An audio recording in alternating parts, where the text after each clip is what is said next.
Hi అండి. నేను ఇవాళ చెక్కలు చేద్దాం అనుకుంటున్నాను. బియ్యం పిండి తీసుకున్నాను. బియ్యం పిండిలో నేను అల్లం, పచ్చిమిర్చి అల్లం వేయలేదు, పచ్చిమిరపకాయలు వేసాను, నువ్వులు వేసాను. చాలా ఇన్స్టెంట్గా చేసుకునే చెక్కలండి.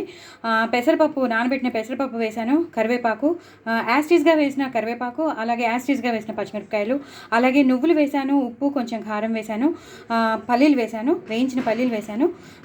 అలాగా వేసేసి చక్కగా మనం ఇలా తడిపి పెట్టేసుకోవాలండి. పిండిని ఇలా తడిపి పెట్టేసుకుని మనం ఇలా దీంట్లోకి దింపేయాలి. అలా ఎన్ని కావాలంటే అన్ని చేసుకోవచ్చండి. చాలా ఈజీగా అయిపోతాయి. మనం చేతితో కూడా చేసేసుకోవచ్చు. అలవాటు ఉన్నవాళ్ళు చేతితో. షేప్స్ ఏం చూసుకోక్కర్లేదండి, షేప్స్ అవసరం లేదు. చక్కగా మనం చేతితో కూడా చేసేసుకోవచ్చు చెక్కలు. కానీ నేను చెప్పినట్టు మాత్రం జీలకర్ర వేశాను, కొంచెం నువ్వులు వేశాను, జీలకర్ర వేశాను, అలాగే ఉప్పు, కారం, నువ్వులు, వేయించిన పల్లీలు, నువ్వులు మాత్రం మామూలువే, అలాగే పచ్చిమిరపకాయలు, కరివేపాకు, సన్నగా తరిగిన కరివేపాకు, అలాగే కొత్తిమీర, ఇవన్నీ వేసేసి మనం చేయాలండి. చాలా చాలా బాగుంటుంది, చాలా చాలా బాగుంటాయి. ఎంతైనా హోమ్మేడే కదండి. నేను ఏది యూజ్ చేయట్లేదు, నేను చేత్తోనే చేసేస్తున్నాను. మన ఫింగర్స్ యొక్క ప్రింట్ కూడా పడుతుంది చూడండి, అంత బాగా వస్తాయి.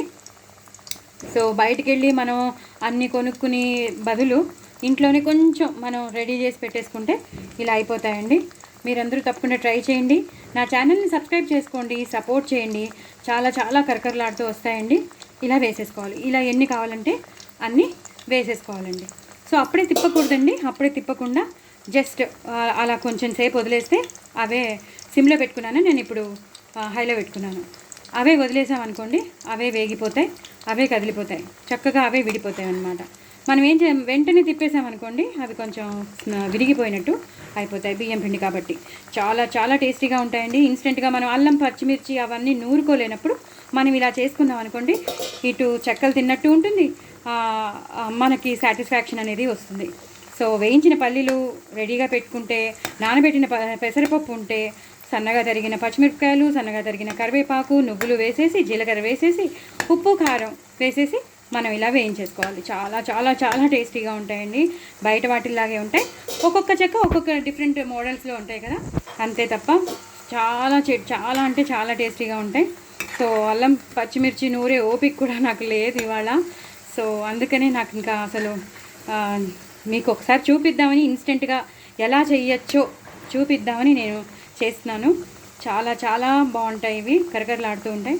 సో మీరందరూ తప్పకుండా ట్రై చేయండి. నా ఛానల్ని సబ్స్క్రైబ్ చేసుకోండి. అలాగే నేను 1000 సబ్స్క్రైబర్స్కి దగ్గరలో ఉన్నానండి. నేను రీచ్ అయ్యేటట్టు చేయండి. చాలా బాగుంటాయి. మీరు షేప్ గురించి ఏం చూడక్కర్లేదండి, చేతితో చేసేసుకోండి. చక్కగా ప్రింట్ కూడా పడుతుంది, మన వేళ్ళ యొక్క ప్రింట్ కూడా పడుతుంది, అంత బాగా వస్తాయి. చాలా చాలా బాగుంటాయండి. కొంచెం ఆరిపోయాక కరకరలాడుతూ ఉంటాయన్నమాట. ఇప్పుడు మాత్రం మనకి అలా మెత్తగా ఉన్నట్టు అనిపిస్తుంది. కొంచెం ఆరిపోతాయి చూసారా, అప్పుడు మనకి కరకరలాడుతూ. ఇప్పుడు సిమ్లో పెట్టుకోవాలండి. ఇందాక నేను హైలో పెట్టుకున్నాను, ఇప్పుడు సిమ్లో పెట్టుకోవాలి. చూడండి కలర్ ఎంత బాగా వచ్చిందో, ఎంత బాగా వచ్చిందో. సో ఈ టైంలో మీరు బంద్ చేసేసుకోవాలి. ఓకేనా అండి. సో మీరందరూ తప్పకుండా ట్రై చేయండి. నా ఛానల్ సబ్స్క్రైబ్ చేసుకోండి. బాయ్ అండి.